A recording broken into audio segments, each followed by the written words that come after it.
સાચું કહું, અમુક અમુક જીવાત્મા ધરતી પર એવા જન્મતા હોય છે, એ મોતને ભેટે ત્યાં સુધી જિંદગીમાં પોતાની ભૂલ દેખાય નહીં, જિંદગીમાં એની ભૂલ ન દેખાય.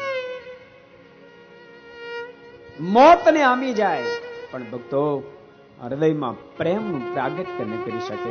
મોતને આંબી જાય પણ વેર વૃત્તિને ભૂલી ન શકે.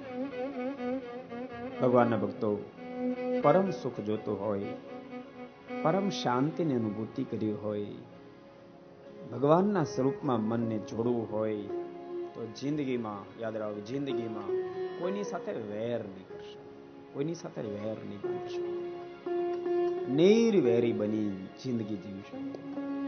કદાચ દુનિયા તમને વેરી સમજે તો ભલે સમજે, દુનિયા કદાચ તમારું કસાતું બોલે તો ભલે બોલે,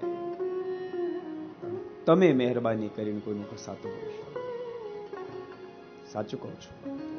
એનો મતલબ હું એવો નથી કરતો કે એવો નથી થતો તમે ગમે ત્યાં ભળી જાઓ, ગમે તેની સાથે બેસી જાઓ, અથવા તો ગમે તેવું જીવન છે, તમે તમારી વાતમાં મજબૂતાઈથી ઉભા રહો. સત્યના પ્રયોગો ભક્તો યાદ રાખજો, જીવનની અંદર ઉતારી લેજો. બહુ અદભુત ઘટના બતાવો. ગાંધી એવું બોલ્યા છે, આ જગતમાં મારો કોઈ દુશ્મન છે જ નહીં. ભક્તો તમે કલ્પના તો કરો, જેને અંગ્રેજોને હિન્દુસ્તાનમાંથી હાકી કાઢી મૂક્યા, એ ગાંધી એમ કે આ જગતમાં મારો કોઈ દુશ્મન છે જ નહીં.